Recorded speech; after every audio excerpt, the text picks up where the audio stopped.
get ready, get ready, get ready. Here we go, here we go, here we go. Oh, yeah, it's me. It's the boy, the Louisiana country boy, along with my co-host, the little Diva. And we got a special guest tonight, so I got to be on my best behavior. Look at here. And it's time. You know what time it is. It's Monday.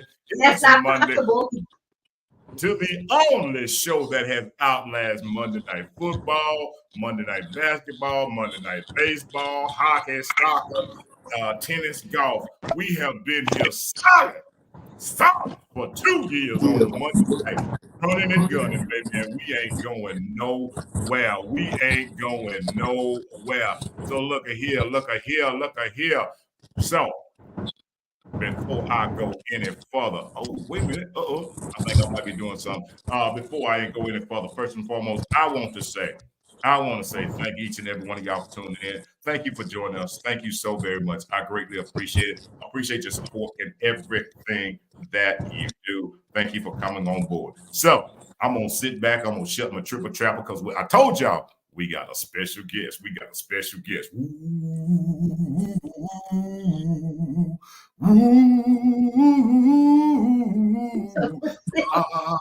It's coming. Poppy is coming. Go get a pizza. Hey, what's happening, family? How y'all living? Oh man! Well, look, hey y'all! Hey. Yeah, of course. Can you hear me? Look, what they say? Can you hear me? Me now? hear you. Okay. All right, okay. y'all. All right, we ready? I was just making sure y'all can hear me. All right, now where do we want to start today? Yes. Hey, Pop, I'm so excited that you're here. You know, we was talking earlier. Look, I want to tell y'all right now. I'm gonna just say this. All of y'all that's worried right now because y'all think the stock market. I told y'all, go on, take that backyard, turn it into a garden. I already told y'all need to plant you some okra, plant you some greens, get you some corn growing back there. Nah, y'all thought old country boy crazy. That's all right. But y'all in an old panic now. Oh, yeah. Don't panic. Don't be scared. And the reason you don't need to be scared is because Pop's going to tell y'all a reason not to be scared. He going to tell y'all how to be smart. I done told y'all what you need to do. You better get you some groceries. Mama say you better get some groceries. You better get some groceries. All right, we ready, Pop. You gonna give us some lessons tonight? First, I just want to ask you about you. Okay. Where do you come from? First of all, tell us your government name. All right, so I'm gonna just give you my full backstory, and then I'm gonna let you ask questions based on that. There you go. My name is Jeremy Darby. I'm from the south side of Houston, Texas, a neighborhood called Hillwood to be exact. We're known as the Hillwood Hustlers.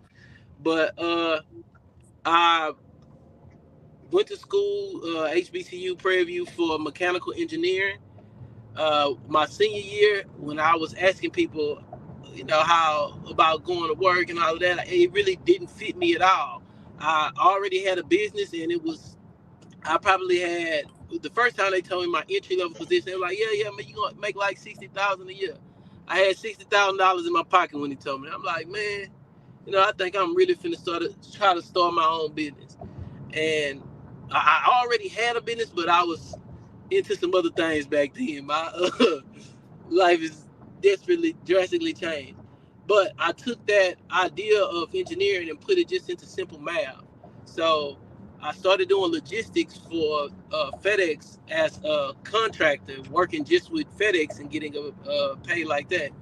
Then as I started looking into like the economy and economists, I started to think about how the world was molded around resources and wealth.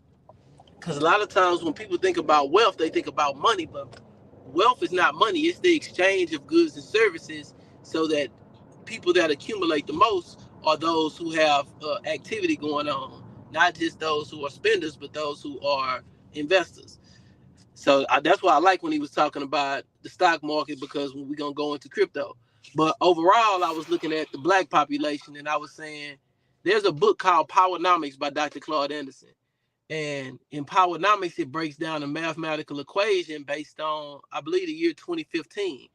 And I'm going to do mine so people can understand for right now. So let's say there are 47 million black people in America. That's about 13% of the population. But we have a spending power of $1.6 trillion.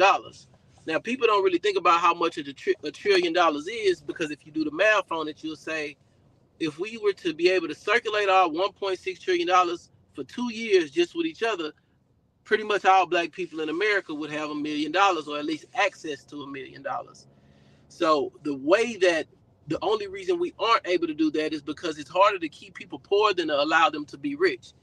And we are centered inside of a system that puts us in a predicament where we are doing more spending than investing, and when it is time to invest, they put other people in places for us to win.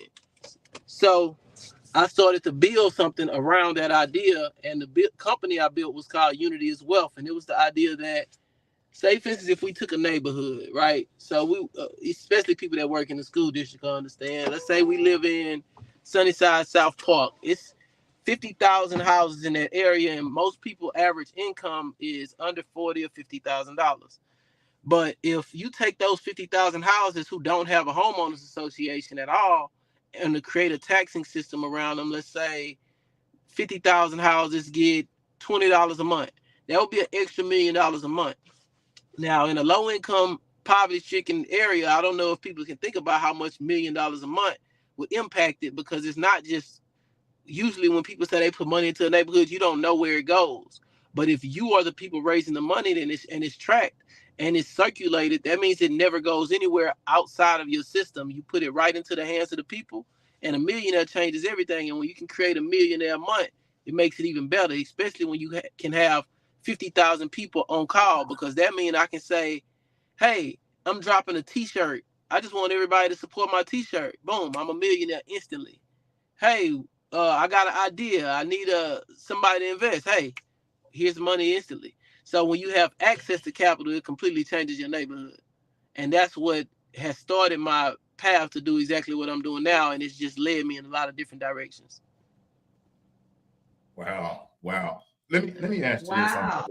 Let me ask you this. Why do you think, honestly, it is so difficult for us to come on board?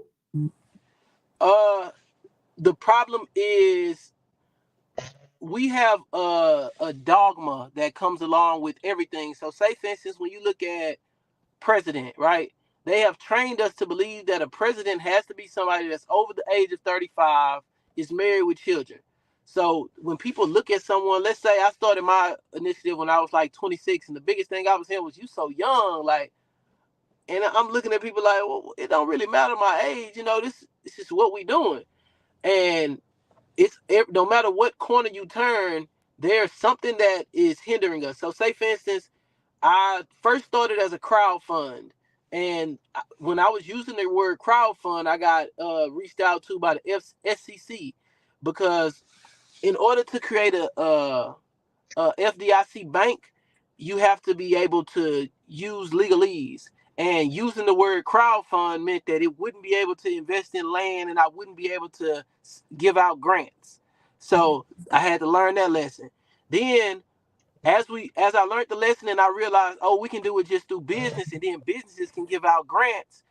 Some people didn't understand what we were doing. They just were looking at it like, okay, $20 a month. So I had to create something that people got for $20 a month instead of them just making a donation. So I started giving out every Monday we do a class, Unity is Wealth, and then I give out online marketing, because once we started speaking on the internet, my page grew super fast and got to like 50, 60,000 followers. So I'm like, all right, we're gonna give marketing. People pay $20 a month, $20 to park at the club. Right. So $20 a month shouldn't seem like anything, especially if you get 4 classes and marketing for your business. And it wasn't just me teaching the class. Every week I brought in an expert in a different field. It might be taxes, it might be credit, it might be crypto, it might be investing, it might be community development, it might be taking on community gardens. But the problems we face were literally just the more we grow, the more that you figure out there are different entities. I'm gonna give an example.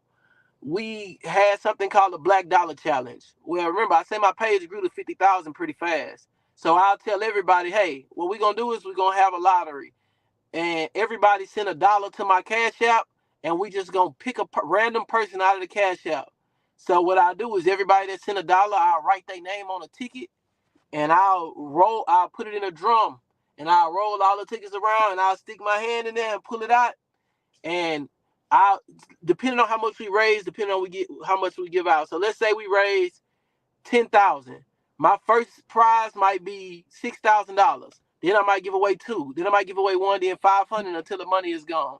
Right? Yeah. This is before Cash App was doing where if you make over $600 on Cash App, you have to pay it in your taxes. So whatever you got on Cash App, as long as it never hit your account, you didn't have to pay taxes on it. So we were treating Cash App like a lottery pool. And I got reached out to by the government of Texas because you can't use the word lottery. So it's like the SEC has reached out to me. The FDIC banks that make you be certified have reached out. The state of Texas has reached out. All because I'm using different words, but what I'm doing with the technology is circulating the dollar. You know what I'm saying? But the biggest problem was just that the numbers of people. So at the most we've had was, I believe, 500 people paying a month, which was $10,000. And our breakdown is 60-30-10. We use a rule of finance called the 60-30-10 rule of finance, where 60% goes into short-term investments, 30% goes into long-term investments, and 10% you just save. So when we take 60% in the long-term investments, that means every month, $6,000 is specifically being put aside so that people can be able to send me ideas and I can give out grants, or I can give out a loan and take 3% of their company so that if they succeed, we succeed. You know what I'm saying? So as long as people continuously participate, we have no way to ever go broke because our recurring revenue engine doesn't stop, because the $20 a month is what brings in the money. Anything else we can give away. Depending on how you do the business, because when it came to doing taxes, as long as you file as a S corp, your expenses come first. So when you file as an S corp, I can say every month when I give away that $6,000, he'll take it. You know, it's untaxable income. So now our dollar is able to go further. So in the last 8 years, I've been able to give away $500,000, and I haven't ever had $500,000 myself. But because of the way the business works, I can give it away, and it's like you no longer need anything because everybody inside of my network does something different. So I can just leverage those people to be able to help each other. You know. So, but the only problem is that it's not. I got shadow banned. My Instagram page got shadow banned, and I ran for city council. That was actually a huge problem, right? Because when I ran for city council, it put a lot of eyes on me, and the eyes that it put on me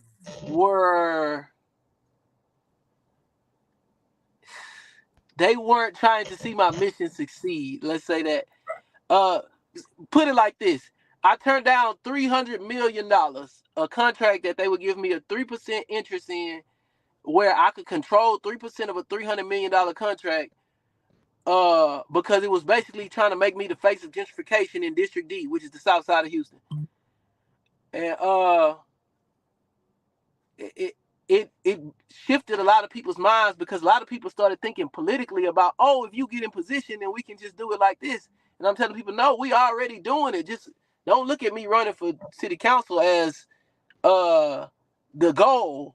Look at what I'm doing as the goal, because it made a lot of people think like people still ask me like, are you gonna run for something? I'm like, no, what I'm doing is what we need to do.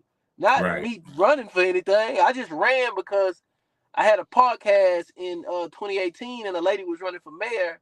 And when I asked her, why are you running for mayor when if you get the money, we can change our community ourselves? And she was like, that's not what it is. You just thinking more than it is. So she was like, come to City Hall with me. I went, and she was like, sign this paper and you'll see. So I signed up on the paper. It was the city council paper, but I didn't think nothing of it. So probably like 3 or 4 months later, August comes, and a guy named Rashard Cave was running for city council, and he called me and was like, I got a guy from Cloverland named OG Scott who's like one of the big homies from where we from, and he was like, I got somebody want to meet you. When I pull up to his community center, it was Rashard Cave, and he was running against Scarface and I remember. Evan Shabazz, who's the city councilwoman now. And he was like, man, I just want some help. You know, I know you do a lot in the community. Let's work together. I'm like, all right, cool. Who you running against? He like 17 people. I look on the list and I see my name. So I'm like, oh, I did sign up to run. He's like, oh, you run? He like, you running? I'm like, I don't know, but I will. You know? And 30 days later, people was voting for me in the things. But the way they made it is I didn't realize I was running, so I had to be a write-in. So I have the most write-ins ever in history of District D. Wow. Yeah. Wow. But I like what you said though, and some people, and this is how I took what you said. You don't have to be on the inside of it. Some people think that once you get in the office, and you said it, you're already doing it. You're not in the office. You don't have to be. You don't have to be in the office to do it. Being in the office, I think, take away from your purpose, because now you have an objective and a schedule to abide by. A lot of people that are in politics, they really just going to events. They're not actually doing any work. A lot of their stuff is about budgeting the money that comes in, but that money that comes in.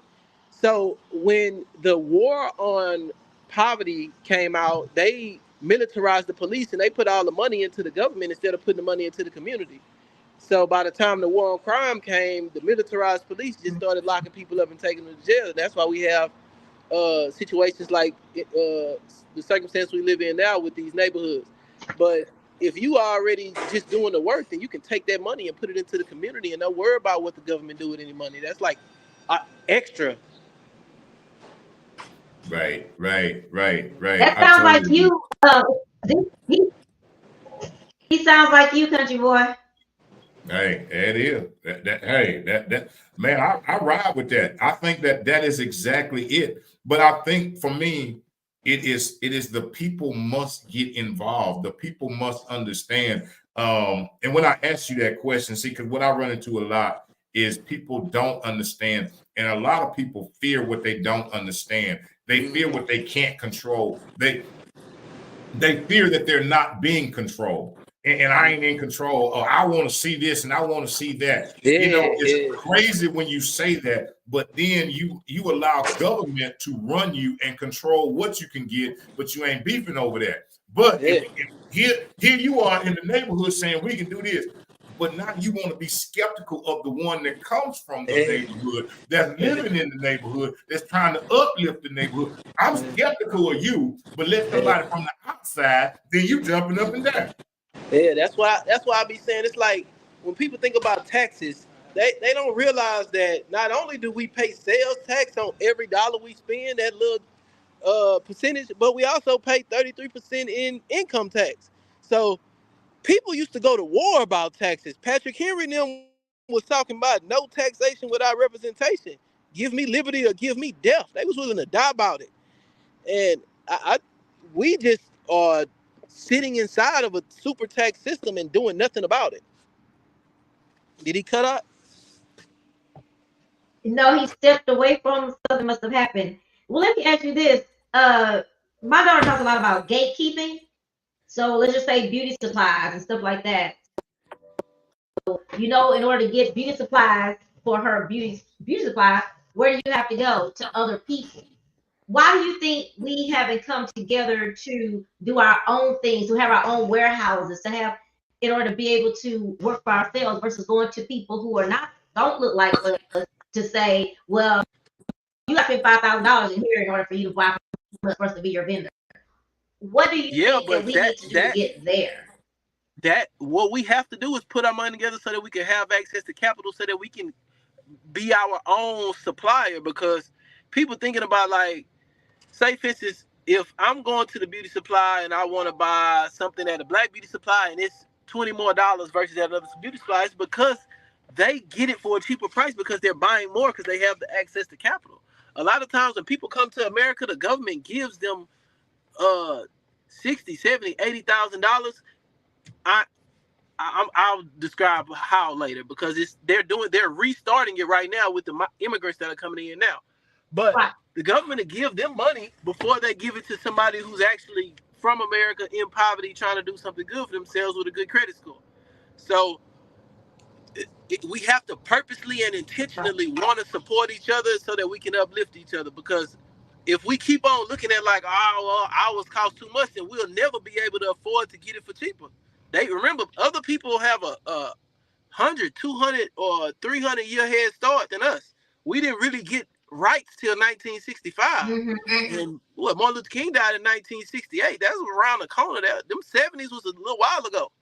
You know what I'm saying? A lot of people alive now were alive in the 70s. That's not like, we don't have a full lifetime of us being able to get ahead. And there's no, oh yeah, just come on, get ahead. It's like we still being held back in every aspect of it. Like I say, as I was building something, I continuously faced something that pulled me backwards to the point where I was like, man, it ain't worth it. And sometimes it was our own people that pulled us backwards because, like he was saying, somebody will be like, okay, I'm going to give you $20 a month. I'm going to get all of these things in return, but I want to know how much money you making, and I want to know what you doing with it, and I want to know if you paying yourself. I went for years without ever paying myself just because I didn't want people to feel like I should. And then I was talking to somebody, they were like, man, I don't know if you realize how much money you are spending and giving out, but for you to not make no money is crazy. You know? Yeah. When I looked at my taxes and I was like, hold on, I gave out 80,000 this year, you know? Playing devil's advocate though, to you, this is me and Country Boy have this back and forth thing all the time. With so much scamming or stuff that's going on, we are skeptical. But you know, did I think about when he says, yeah, but you're not skeptical when you do this? But what do you think about that? Why we have to kind of think about, I remember back in the day when everybody was doing a little check stuff. Yeah, I agree with that, because if it's a lot of people that have things going on, like say for instance, if I was telling people, hey, everybody come here and invest 10,000 and we'll be or 1,000 and we'll be able to do this, then that's different. But when somebody say, hey, I would rather more people than a bunch of money. You know what I'm saying? It's the purpose in what you put into it and what you get back out. Because ain't nowhere in the world you can go spend $20 and you're gonna get 4 classes a month. You're gonna be able to get promoted on 2 Instagram pages with over 50,000 followers. And whenever you ask, and you're gonna be able to be inside of a group chat with experts in every field that when you ask a question, they answer it. So even if you don't look at it like I'm investing $20, you can look at it like this is the best $20 I done spent. It's no longer a lane for somebody to say you scamming, because even if this is something that people could just do as a business. The purpose is just is bigger than doing it as business. But if I were to just create a network that had a subscription service that helped entrepreneurs grow, that would be, nobody would be like, well, what you doing with the money? They would just look at it like he helping me.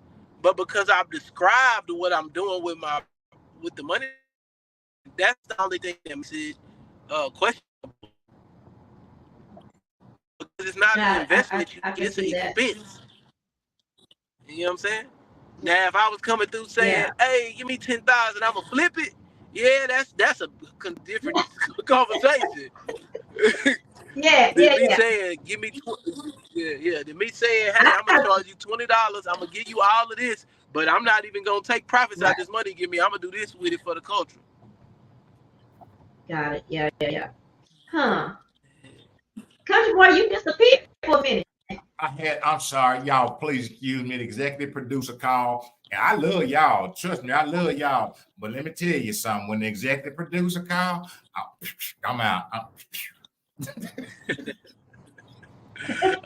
his daughter, Jeremy. I thought you got one of them government calls saying, hey, cut them off. Hey, Pop. Hey, Pop. Look. That's why. Look, I'm gonna tell you, I got kind of cringy when she asked you that question because she better not never ask me that question. You know what that question she asked you that got me cringy? Which one? She said, "Now, what's your government name? Don't you dare ask me." Hey, Pop. You know what my government name is? Country boy. Country boy. Yeah, that's it. That's it. What it is. That's my government name.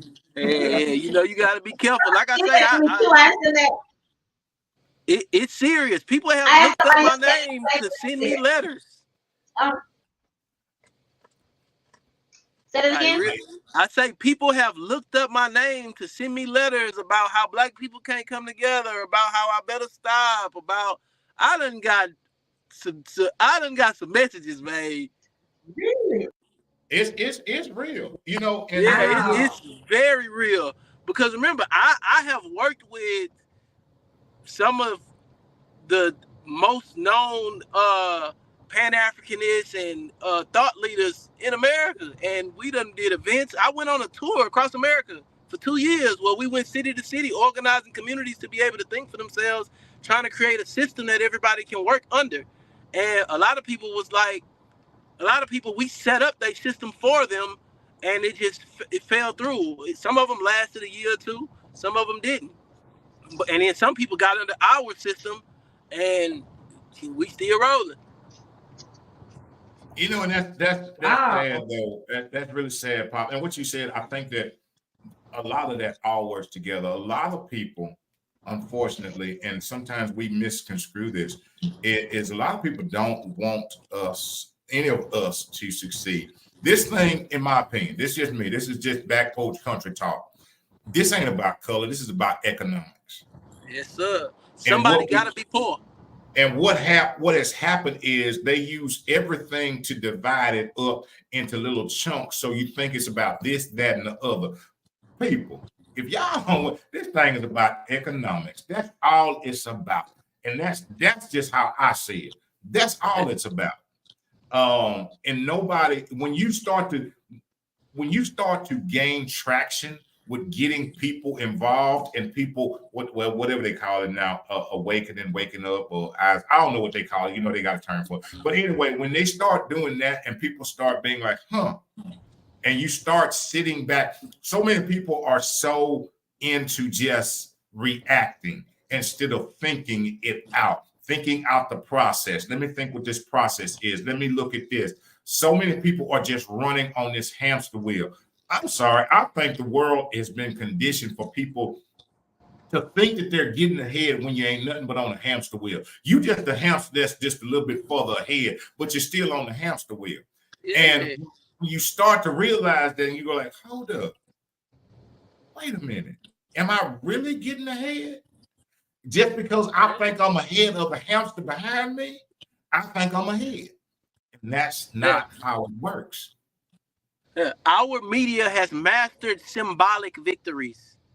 Yes. So people will think we got Juneteenth as a national holiday, but that ain't do nothing for us. Yes. I love the fact that it's a good, cool, but we need something we can feel, something we can see, something that make a difference. Not a day off of work. I totally agree. I totally agree. You know, when people understand that, and that's you know what you said, symbolics, man. You know what I call it? I call it the old kitty cat syndrome. You know what the kitty cat syndrome is? What's that? If you got a cat and you give him a shiny toy, what do you do? Play with it all day. Play with the yarn. Yeah. And that's what keeps happening is that when they see like, oh, let me give them a new shiny toy over here. Bang, I got it. They'll consistently move the goalposts until somebody realizes, hey, I don't think we should be. This was the problem back in the day, right? Everybody remembers Malcolm X for his work with the Nation of Islam when he was the international speaker. But him being the international spokesperson was just a little part of his work, because after that he became. I know you know Malcolm X. I'm on the podcast. I'm he's right back. He's right back. I'm gonna come in there in a second. He became my son. Talking about, I know Malcolm X, but he became when he went to Africa for his pilgrimage to Mecca, he wasn't just going to Africa for the pilgrimage to Mecca.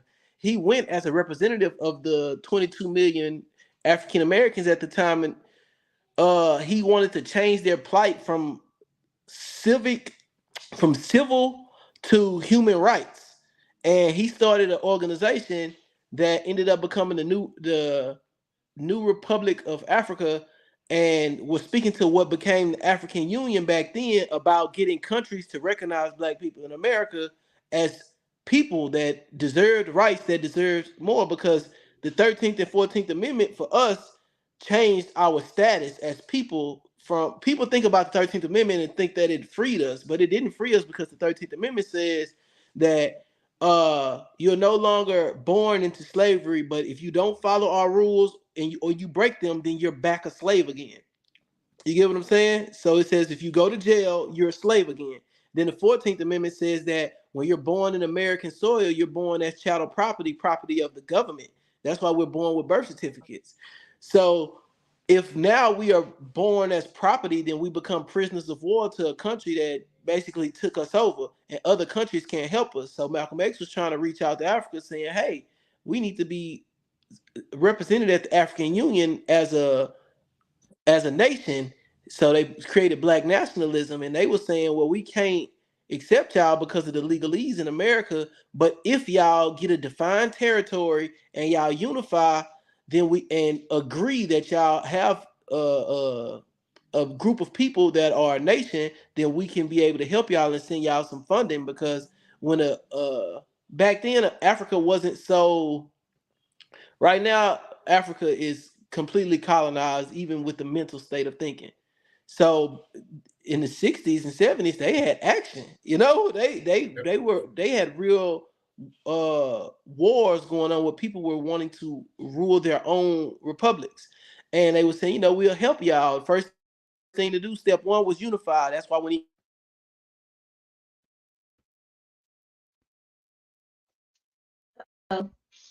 private meetings, hey, we got to organize the people, we got to establish some territory. And then they told them, secondly, they had to organize a military mindset amongst those people to know that they were at war. So that was his next conversation, and they wanted to be underground. Well, not people talking about, oh, we need to fight. It was people just arming themselves and understanding military tactics and how we were being attacked as people in a nation, because that's what people don't realize. If people don't know they're at war and they just constantly being warfare is when people are what people do before you actually go to war, so that you're not prepared to go to war. So say for instance, when they killed all the buffaloes in America and gave them blankets with disease in them, that was warfare. It wasn't war. They were just doing things that would make them unprepared to go to war. So that's what they have been doing that to us for hundreds of years, and nobody even know it. They still think we just out here with the best chances, and we aren't. We're up against our back is against the wall, but we fight. So true.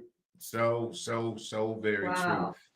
true. Man, everything that you said, and that's that. You know, and the thing is, again, is that when you speak what the truth is, and you speak these things openly and honestly and transparently, some people will just go like, wow, well, you can't say that, or no, there's these things here, or you're gonna upset the apple cart. Yeah. Let me tell you something. I gotta throw a lot of ignorance in there. You know, you can act. If somebody asks me questions, I'm gonna talk about it. But 9 times out of 10, I'm gonna be acting real. I put a little extra on my blackness, like you know, like they'll just think, oh, he's just a little street dude. They ain't gonna know what I got going on, right? You know, and that you know, and you know that's Constables approach right, young. My dad used to say that. Yeah. You got what they say. Wise man can play a fool, but a fool can't play a wise man. There you go. Yeah. What they say? Sometimes you got to fool the fool. It's like on the twist of humor side of it. My dad used to. No, my dad was a buyer, like made good money. But when you see on the street, or don't let him go buy a car, or go let him. He gonna look. You would never know this man is making this kind of money because he said because if they know how much money you have, one they gonna want some. I'm trying to tell you. Imagine me going into the car dealership. Yeah. I know I'm finna buy a car. I'm finna haggle you. I'm not coming here to pay full price. Right.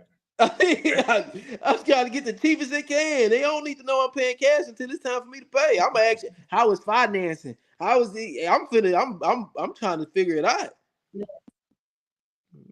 And I just wish we were more open to it and more open to understand. I always, and I consider myself as just a sponge. I don't know everything, and I'm always open to hear other opinions and other sides and other views, no matter what it may be, because there's something you may know. I don't care who you are, but there's something you may know that, okay, I can take that. I can take that bit of information you gave me and go like, well, let me think about it that way. But a lot of people want to stay so horned in and just this, and this is the way I think, and this is what I was taught, and this, and never open their mind. A lot of people think it's only one way to do something. So they're not looking at it like, say for instance, Pepsi, right? PepsiCo owns so many brands from Gatorade to Little Debbie's to all these things. Or even to make it simpler, people aren't thinking Walmart. They're thinking Coke. So they think about the product, their thing, what they do. Not that it can fit inside of a store that hosts everything to where you can sit next to somebody, because I don't know everything. I just know a little bit about a lot. And if I act on what I know, I continuously learn more, as long as I'm never trying to belittle anybody else, because I can learn from anybody. That's why when my son come in and say, I know about Malcolm X, I'm going to tell him, yeah, I know you do. When I go back out here, I'm going to ask him what he knows. He going to teach me what he knows. Hopefully he learned something new since I taught him. Right. So it's like you got to constantly be a student and willing to engage with anybody, but not see. There's different forms of dialogue of communication. You got debate, you got discussion, and then you got dialogue. In debate, that's what most people do. They're going back and forth. They have differences of opinion, and they want people to. It's like somebody trying to win the conversation. I ain't never trying to win the conversation. I want to grow in there. You know what I'm saying? If we debate, you won already. Ain't nothing to talk about. When we get to discussion, and then we can just say our piece to each other, it's like, even if we got a difference of opinion, I can hear yours. Okay, cool. But when we get to dialogue, where what you know and what I know, we can take from each other and grow and be more. Oh man, once we get to dialogue, I'm there. We in the same boat. We one of a kind. You know what I'm saying? So I always want to be in dialogue. That's the problem. A lot of people are trying to win conversations rather than just communicate. Yes. Yes.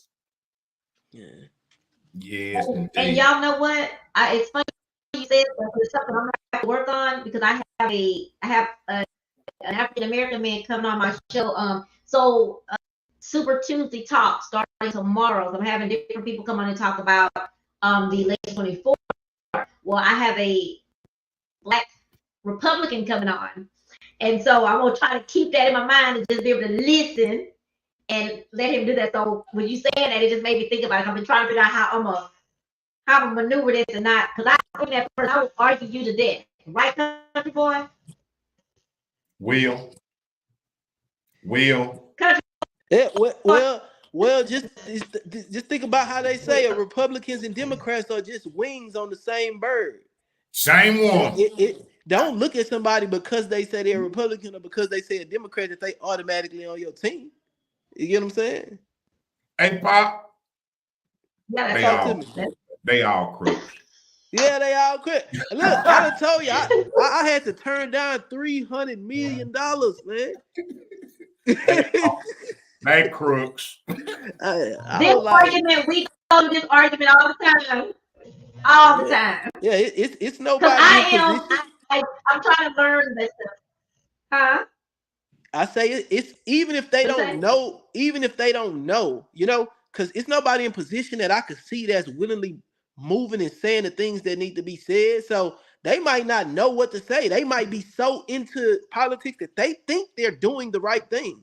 It's like when somebody say, "I'm gonna join the police force so that we can have some good apples." That's cool. That's necessary. That's people need that, but it don't mean that it's gonna change the how the police force is ran. It means you gonna be somebody that we can count on to do specific things. It don't mean somebody can do a crime in front of you and you're not gonna punish them.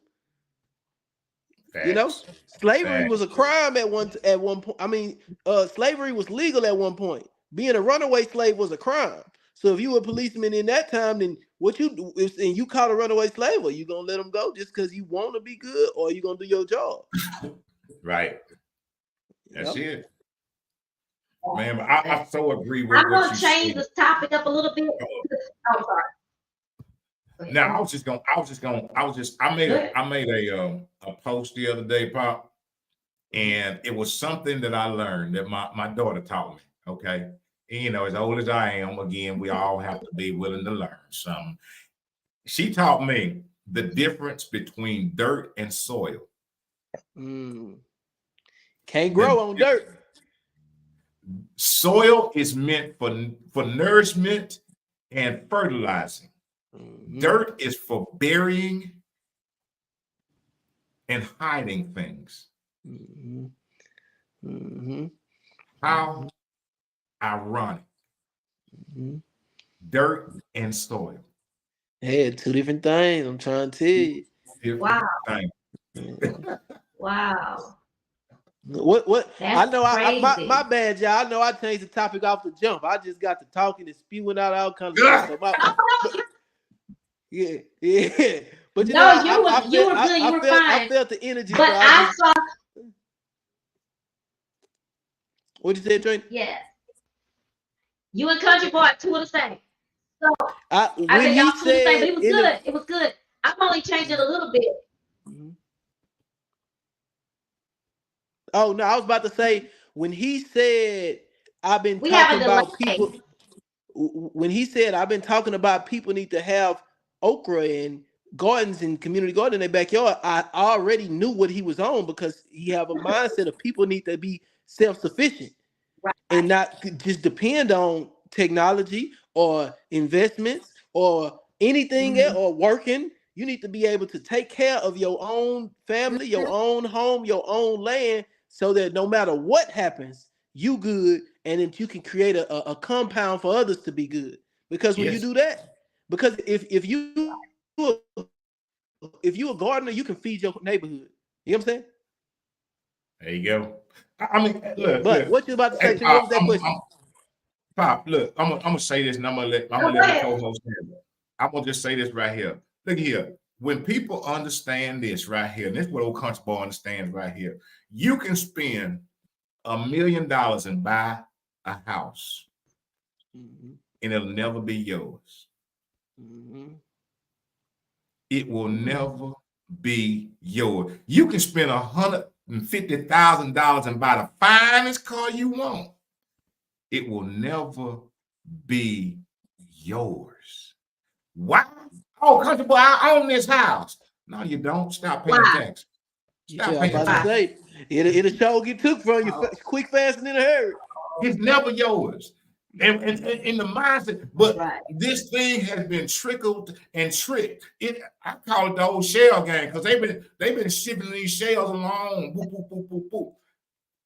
If you don't follow, it's never yours. It's never yours. If you don't put the tags and the insurance on that car, you can't even drive. On the road, who owns the road that I'm driving on? So you telling me I can't even drive on my, it ain't your road. But I bet you tell you what, every dime you spend somewhere else, you paying to upkeep that road.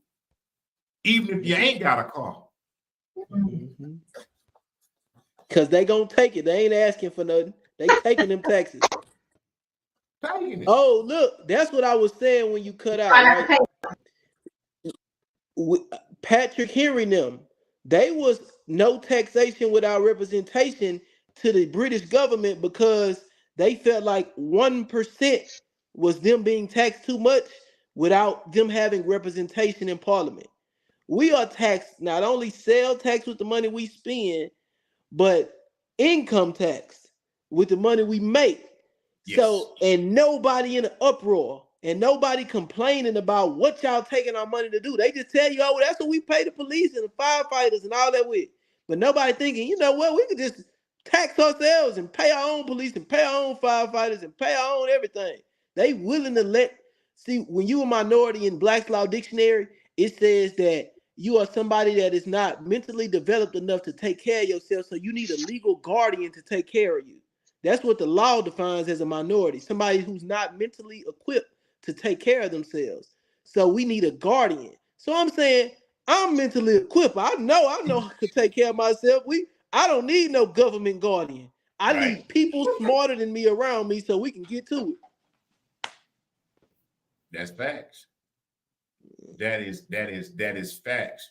But so many people are afraid to speak. They're afraid to speak up. They're afraid that what I say doesn't matter. Or, and it's been conditioned to people to say those things and to buy into that is I don't need to speak up because if I say something, it doesn't matter. So I'm going to fall into the trend. One, I'm going to fall into, well, if that's what you think about me, then I'm going to just be that way. If you think that I'm not fit, then I'm just going to be unfit. I'm going to just, look, man, for me, it's crazy because so many people, so many things have happened just recently for people to say like, oh, wait, hold on.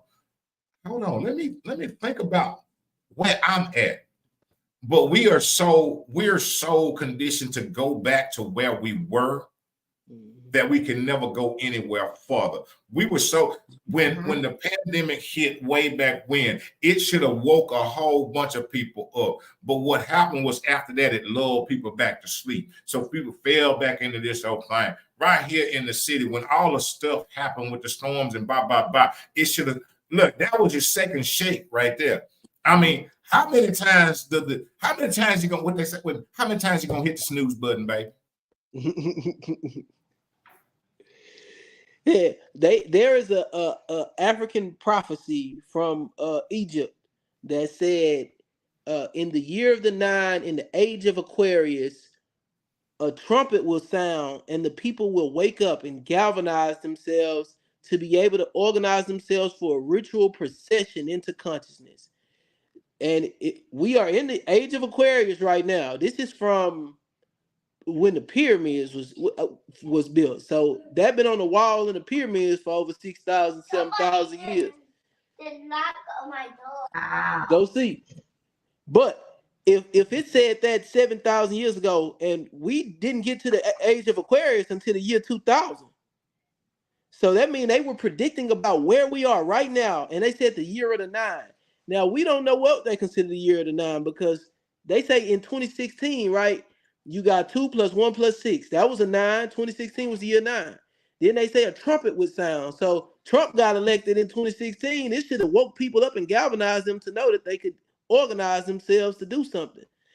Then we backdoor and say, okay, well, it's another year of the 9 coming up in 2025. So at what point are people going to wake up and realize that we have to be able to think, move, and act differently in order to have a different environment? Because people don't realize that we control our reality. They just give it up to the people that created the augmented reality that we live inside of, because they did a good job at creating it. I'm really proud of them for doing what they done because they did a good job. I would have done it if I was them, but that don't mean that we can't do anything about it. Right. That's facts. That is facts. You have to, in order to move, you have to step outside of that thing called comfort zone. So many people have become comfortable in the comfort zone. They have become so comfortable in the comfort zone. And I get it. Let me tell you, Pop, you know what I know about stepping outside the comfort zone? discomfort ain't easy and it don't feel good all the time. Mm-hmm. Mm-hmm. But if you keep doing what you're doing, you're gonna keep on having what you got. There it is. There it is. That's it. Only if you want something different, you know. But a lot of people was comfortable in slavery. They felt like they was took care of. They ain't have no bills. They ain't had to worry about nothing. They just had to follow master rules. Yes. Yes. and you know what? And I'm gonna say this, but I'm gonna say this. And I don't even talk about slavery, man. Let me tell you, that was the biggest hoodwink. Let me tell you something. So if I got you, let me tell you, but when I say hoodwink, I got you in slavery, right? Mm-hmm. Okay, so now I'm gonna let you go. What you gonna think?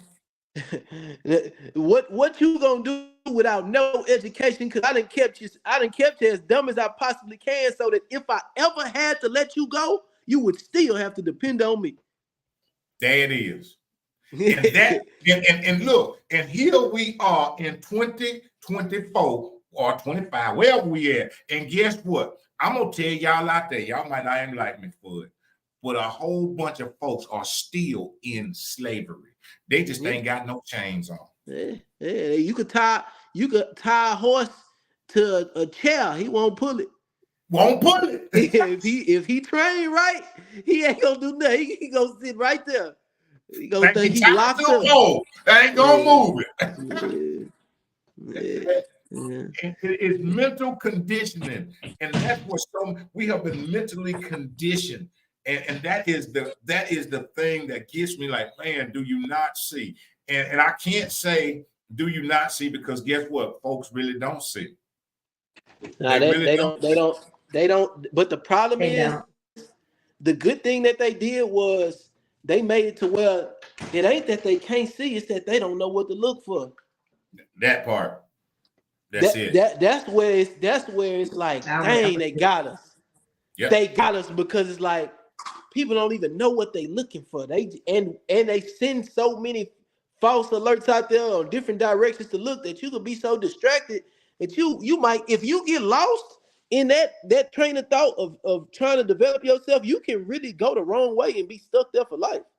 Yes. You know, it's people still arguing the wrong debates, you know, but they stuck there. You know, and I'm gonna shut up after this. I am a co-host. You know, I was looking at this thing. You're not. I showed. You know, back in the day, and this was something I was like, it made me really think. Back in the day, in the early ages, do you know how many? And this is what they were saying, how many mental institutions there, these fine, big old, they used to call them crazy houses. They big old institutions, big old buildings, rooms filled with people. And it was said that these were the people that were actually smart and going against the grain of what they were trying to. So they put them there and put them away. Yeah, they got to get you out of.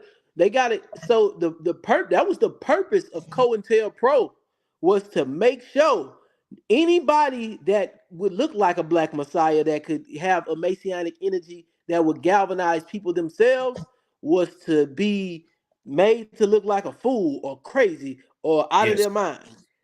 Not only people, but groups. So you look at how they did the Black Panther Party. It's like, not only are these people crazy, we can't allow their children to be able to grow up and believe that what they were doing were right. So they had to create propaganda around. They've created propaganda around every group that we've created so that people would view them a certain way.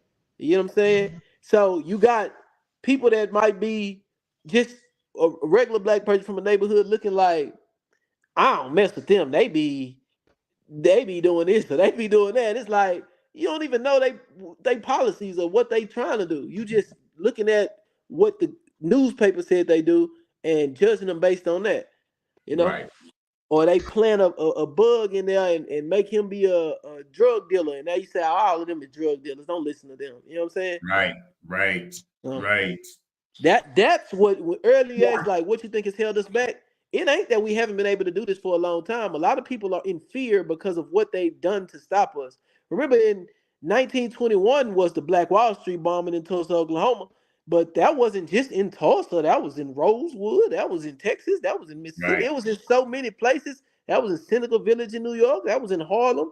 A lot of places were thriving black communities. Shoot, a Third Ward was a thriving black community in Fifth Ward. Sunnyside was a black town. But now it's man, them people bombed them when they was being successful. Don't get to people scared to be successful. Somebody will tell you, man, I don't want that much money. I'm scared. Right. Right. You know what I'm saying? And you know what, y'all? I'm gonna step in a little bit. That's even modern day at work. It's the same. I mean, it's the same mentality too. That if something's going wrong at work, or they're treating us bad or treating us wrong, the person that speaks out ends up being the bad person, or they want to separate the of what's going to happen to them. You know what I mean? Yeah. I think of it the same kind of way. Yeah, what they drilled into our minds since the year 325 AD, they had this thing called a Council of Nicaea. And they said in the Council of Nicaea, if anybody doesn't agree with what we state here, we will ostracize them. And ostracize them means not only will we kick you out of our community, you will not be allowed back, and people will act like you didn't exist. Yes. You get what I'm saying? So that's the problem we still face. 1,700 years later, people are being ostracized for having different ideas. Yes. And again, it goes back to what I said, though, Pop. It goes back to what I said about you. You can have people inside your community that are trying to uplift, rebuild, and organize. And the people in that very community that you're trying to help will be the very ones that will turn against you, but will allow somebody from the outside to come in. Isn't that the craziest thing? They will welcome an outsider in, but they will kick an insider out. But you know what's it's predictable, because I don't know if you ever use a microscope, but when you zoom in on, it could be a cup, and you get to see all the germs that live inside of that cup, you'll be like, man, I ain't drinking out of nothing like that. The closer you are to something, the less you can value it, because you're too close. You know what I'm saying? How you almost got to keep a healthy distance away from people. Like if you have a celebrity that you want to work with, you almost don't want to get too close. You can't become friends with everybody, because once you see something you don't like, it's like, nah, you judging them based on the movements that they make that they was born to do. So people got a microscope on you, and they can see the germs on you because they too close. Yes. But it's germs on everything. Right. It don't matter whether you can see them or not. It's germs on everything. Facts. That's facts. Yeah. I'm gonna shut up. My co-host over there biting her nails. She's like you. I'm interested. This is a very interesting conversation. But the only thing I will say is, I know Country Boy gonna go back and be like, see there, I told her all the stuff I've been saying. She brought somebody on that agreed with everything I done said. Yeah, hey. But okay, so we getting close to winding it down. But let me tell you what I want to know. I noticed that I was looking at your Instagram while I look at it so often, because you do interesting stuff. And I saw you sitting next to this statue. Hey, what this thing on the bench? Like what? It was George Floyd. Mm-hmm. So did you know George Floyd? Yeah, I knew George Floyd, but I met really? Did y'all go to school together? Yeah, get some. I met him when I was running for city council, because I already knew his sister. He got a sister named Latanya, and she was campaigning for me. And you know how we have a conversation right here? Me and George Floyd had a conversation like that, and he was like, hey, buddy, I'm with everything you own. You get what I'm saying? So and he was from Third Ward. You know, I'm from the South Side, and we had a lot of people. He older than me, but a lot of my people grew up under him. And you know, that was their OG. Like how I say, OG Scott is our OG. He was a heavy presence in their community. So I go to Third Ward and do so much. I lived in Third Ward for like 4 years. That it was no choice but for me to bump into him. So when it happened, you know, I didn't know he was even in Minnesota. I just thought he was, you know, thinking everybody regular. You don't think about who you ain't seeing. And I seen a video, and I'm like, hold on, that's Big Floyd. Cause you know, we call him Big Floyd. I'm like, that's Big Floyd. I'm like, man, 2020 was a time. Like seeing that and knowing the conversations I had with him, and that, you know, he was a super Christian almost, where he was like, everything was about the Bible. It wasn't, if he could relate any conversation to you, he was gonna relate it to the Bible. So he was, when I was talking about doing my work, it was gonna be related to the Bible. It's gonna be related to how God can heal through people. That's the conversations he was having with me on the regular.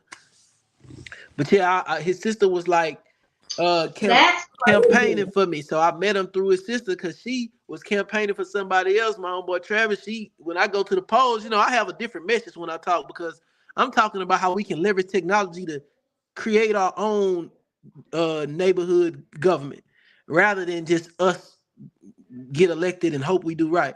So when I was talking like that, I went out there with a bullhorn. I had people taking their shirts off for other people. Like, man, you got a shirt for me? Give me your shirt.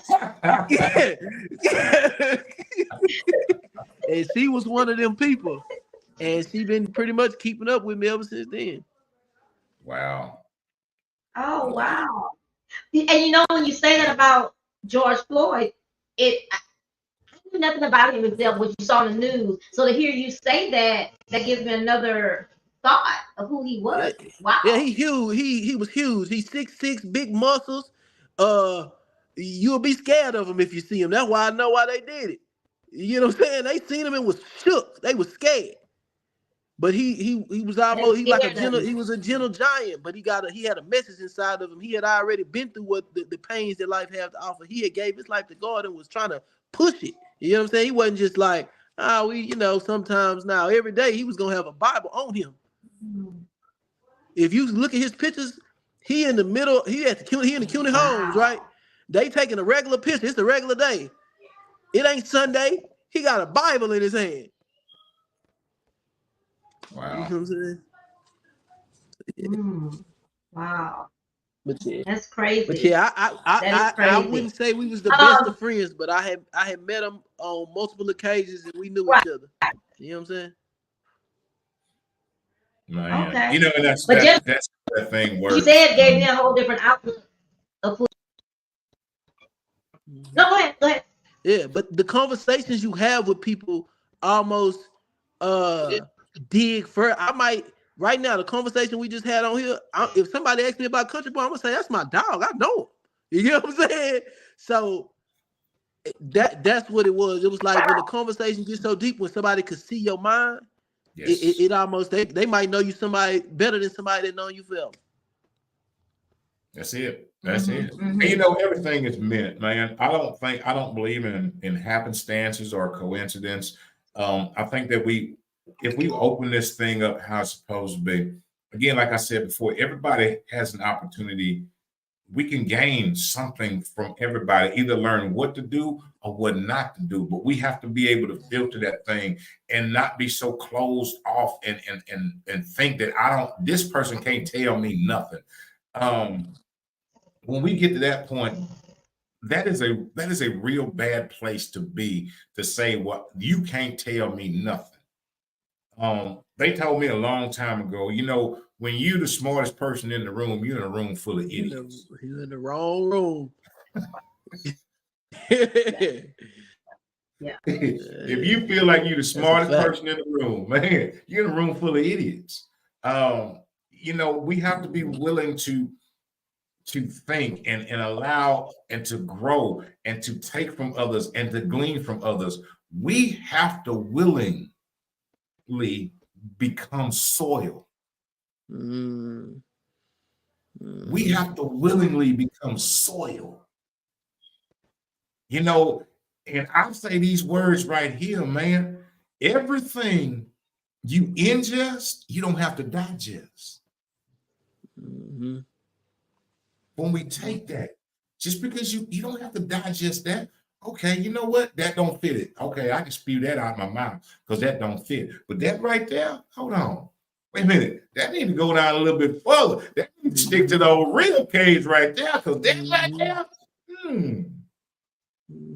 They say there's a truth and there's a naked truth. It's like sometimes you'll hear something and you be like, okay, that sounds true. Then you hear something, you be like, that's it there. You know what I'm saying? That's the naked truth. Yes, sir.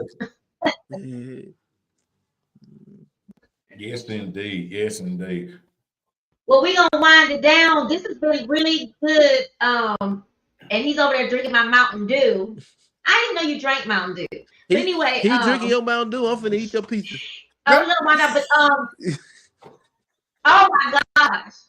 I'm gonna say things before I turn over the country boy to end it and ask his question.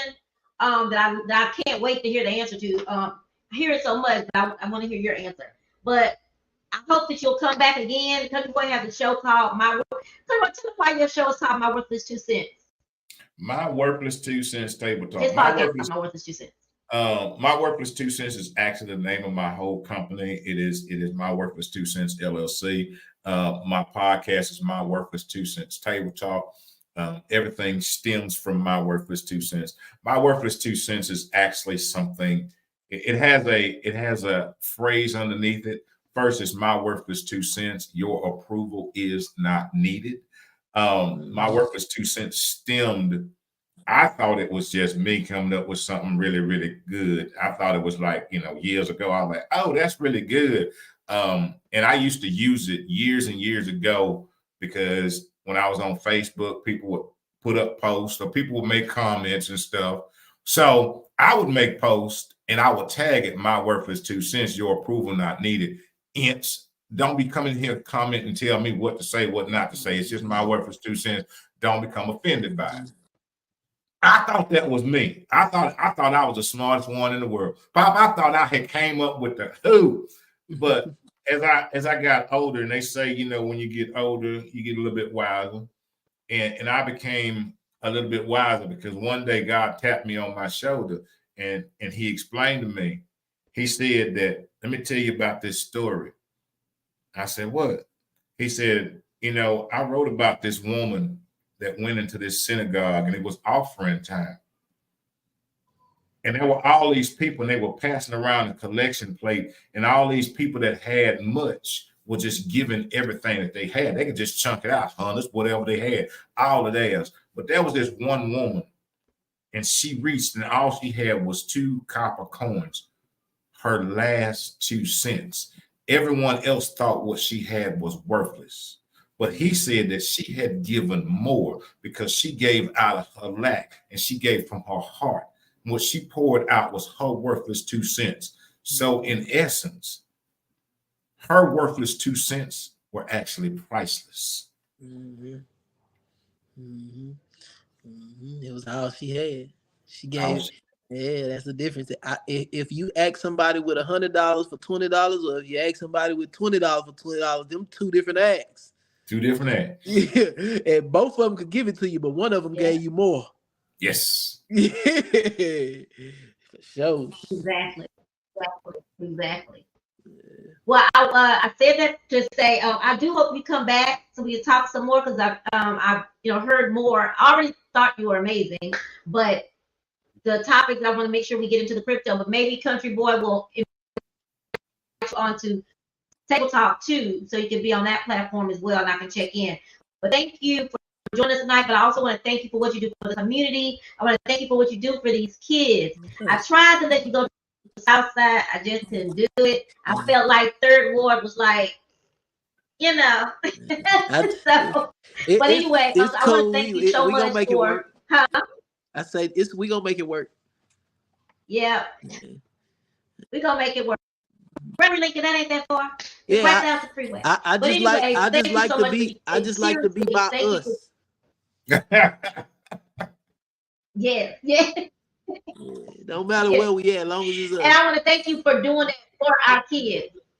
I was telling someone today, I said the thing about Jeremy is like,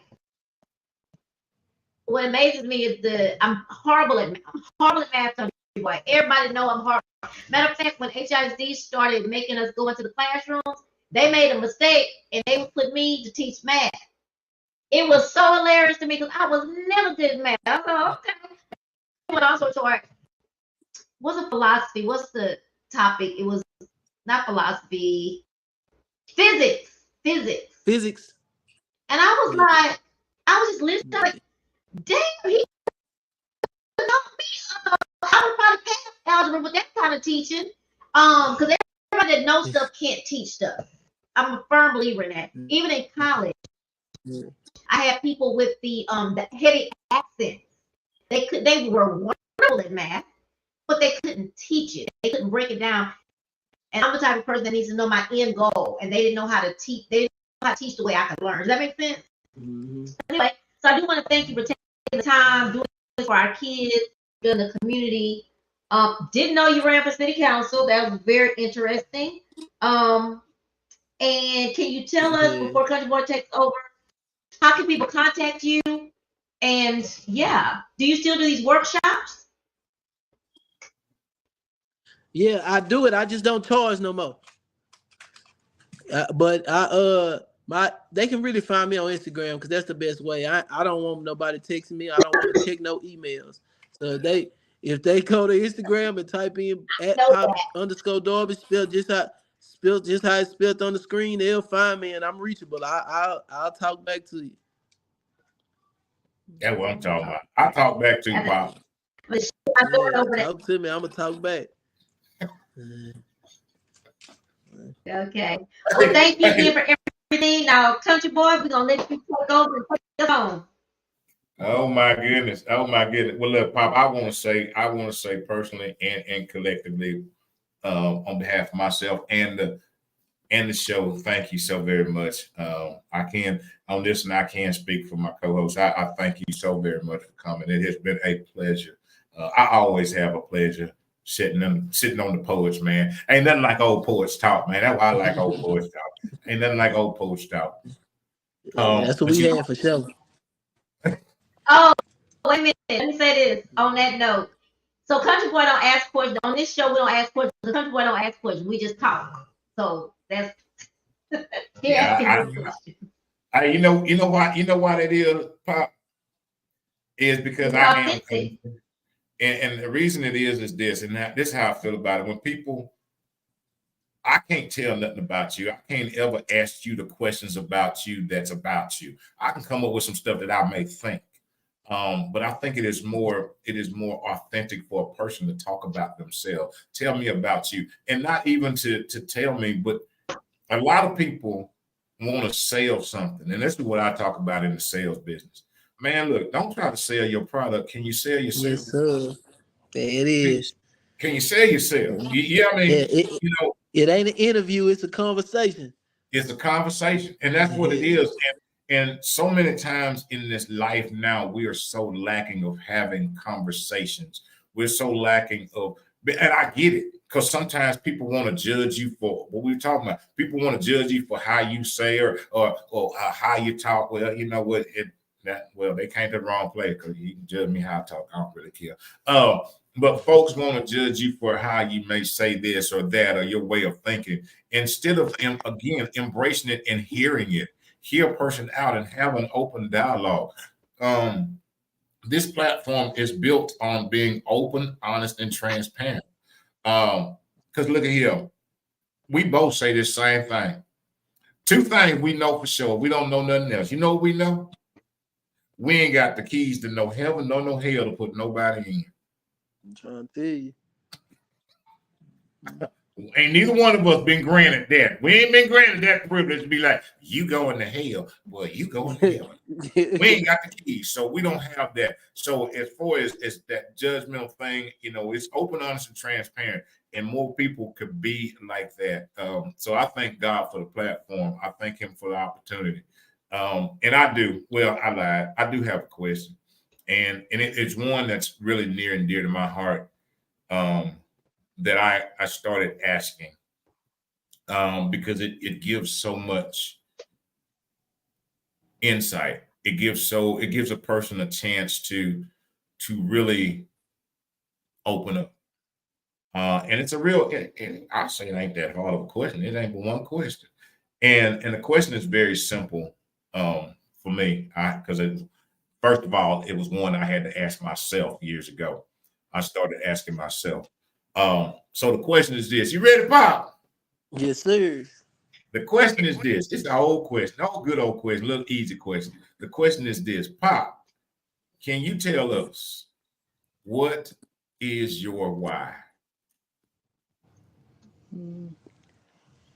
My why is that remember I told y'all about that ancient prophecy from Egypt where the world would be restored by ritual procession in the consciousness. Well, the part that I didn't include is that it said that it would be restored by Mayat. And Mayat, if you look in the philosophies, was a scale, right? It was the bearer of the scale. And I'm a Libra. So my numbers are, when I do my solar numerology, it is aligned directly with somebody that is the bringer of the scale. My birthday is September 24th, and my solar numerology would be 6, and my planet would be Venus, and it goes deep into it. But when I look at how I was graced on to be on this planet at a specific place in Houston, Texas, the energy capital of the world, to get the information that I got from my mother, and to be able to galvanize people myself through my voice, through things that I thought if I said it out loud, somebody would think I was crazy, and people reached out. It seems like I was born at the perfect time to understand things that everybody don't understand because common sense ain't common. So I take it upon myself to be the bearer of information in the age of Aquarius that will be able to create a ritual procession in the consciousness, not just for me, but for the planet. Because I believe that the people that exist today will change the world. No matter what, the people that exist right now in this time in life will change how the world is ran in the future. And if I'm important to my neighborhood, and my neighborhood is important to my city, and my city is important to my state, and my state is important to my country, and my country is important to the world, that means I'm important to the world. Yes. You get what I'm saying? So that my purpose is to be important so that I can make the reality, the visions that I don't have for no reason. And I want to bring them to the forefront. You know what I'm saying? It wasn't placed on me to just sit down and be like, you know what, I think that could happen. It was brought on me to make it happen. Wow. Wow. Amazing. Amazing. Man, I love that. You know, I gotta say this, man. I did I think it was 2015. I tried my hand at my very first conference I tried to do when I was back in Louisiana. Um, I had a retreat. I did a retreat for men. And you know what the name of that retreat was? Talk to me. Build the man, build the home, build the community. There it is. When we see how that actually works, build the man, build the home, build the community. And it keeps going. Yeah, that's Going, why I say I'm going. important to my community. I'm important to my city. I'm Yes. important to my city. If I'm important to Houston, I'm important to Texas. And if I'm Yes. important to Texas, I'm important to the country. So, Yes. and it never stops. There it is. There it is. Man, I thank you. I thank you so very much. Amazing. Amazing. You know, continue doing, continue walking in your purpose, on purpose. Um, Continue following your vision. Yes, And man, I appreciate you for doing what a lot of people don't understand. Sometimes, most of the time, all the time, in order to stand out, you first have to stand up. I appreciate y'all, man. So it is man, it is an honor. It has been a privilege. So I guess my co-host look because but Lord, what time is it? Hot dog and I boy, look. usually, I usually, I usually put the fist up, the church fist up, but you know. Come on, take us home, dude. I'm gonna take us on to the house. Look here to each and every one of y'all. Thank you so very much. Thank you for tuning in. Thank you so very much for your support. It is greatly appreciated. We do not take it lightly. Miss Julie, Miss Julie, Miss Julie. I love you, Miss Julie. I hope you feel better. I will definitely check on you tomorrow. Feel better soon. Get you some rest. To each and every one of you who checked in or came across the screen, or came across YouTube, or came across Instagram, or came across Facebook, or came across a ticker talker. To each and every one of y'all, thank you so very much. We greatly, greatly appreciate it. I say this, and I say it with my chest out, that each and every one of us, each and every one of us has been given a vision. Each and every one of us has a purpose. Let me tell you something about the vision and the purpose. Everybody ain't gonna see it. Everybody ain't gonna believe it. Everybody ain't gonna support it. Everybody ain't gonna agree with it. But let me tell you something. Don't allow the fact that other people don't see your vision cause you to lose your sight. Ooh, dang, I like that one. That was a bar. Oh, oh, wow. That was good, Country Bob.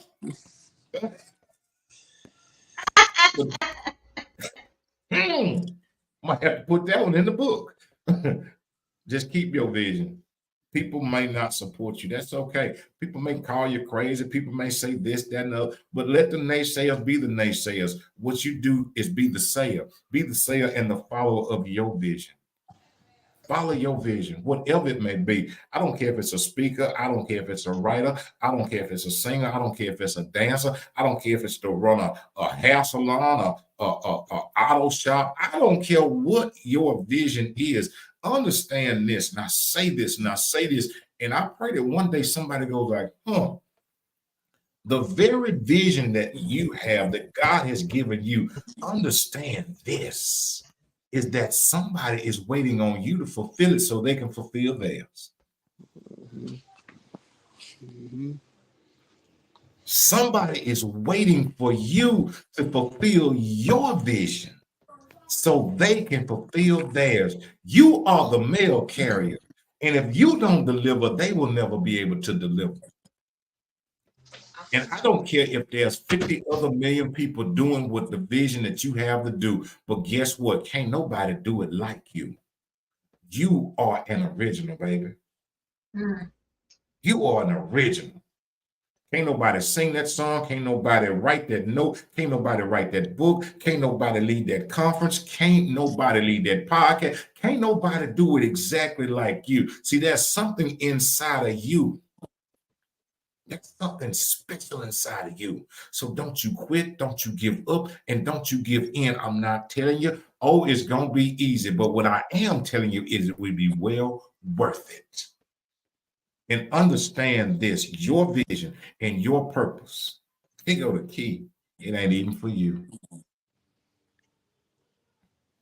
Your vision and your purpose, you're just a carrier. It ain't even for you. It's for somebody else.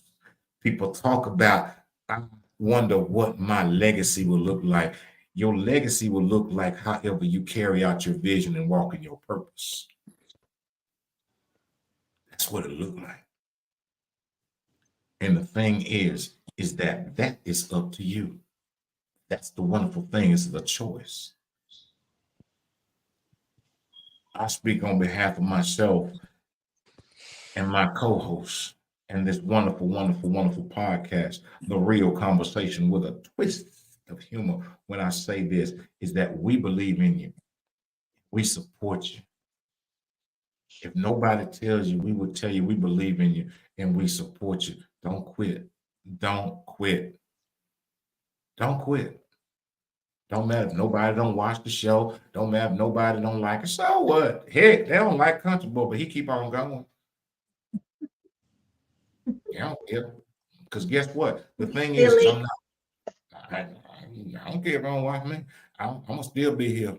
They just going to keep on there. Look, Lord, there he go again. Yep, there you go. He's still there. But the thing is that don't be deterred by what people think. People gonna think what they want to think. There's not enough, ain't enough money to buy people to like you, and ain't enough money to make them hate you. Either they like you or they hate you. Either way, they gonna be who they gonna be. You just make sure you be who you're called to be. And lastly, but not leastly, old country boy will wind her down like this as I get ready to go fishing. I say this right here. If you woke up this morning, when you woke up this morning and you opened your eyes and you cleaned out your ears and you tried to hear, but the words were just not clear. And if you was out there today, somewhere where I hear, if you was in Houston, I think it was a little cool today in Houston. It was only 999,000 degrees in Houston today. So the temperature was down just a little bit. So it wasn't a million degrees today. It was 999,000. But if you was out there today and you was sweating and you was trying to hear the words and you still didn't hear them, well, here it is. Oh, I got the peep. 9:41 Houston time. On behalf of myself, on behalf of Pop, on behalf of my co-host, the little Diva, we say these words and we say them with our chest out. Is that we love you. We love you. And we love you unconditionally. And understand what unconditionally means. Like me, don't care, still love you. Support me, don't care, still love you. We love you unconditionally because the love that we have is not tied to how you feel about us. Ain't tied to it. Our love ain't gonna change because you like us or don't like us. We love you unconditionally, and there ain't nothing, absolutely positively nothing that you can do about it. And there it is. There it is. From me, your boy, the Louisiana Country Boy. Thank you. And that's it. So that's it. Let's go with her. Let's go. Mine okay, I see it. Mine move too. Did mine move? Mine don't move. Anyway, y'all, thank you, Jeremy, so much. See y'all later. Bye. Bye. Y'all have a good one.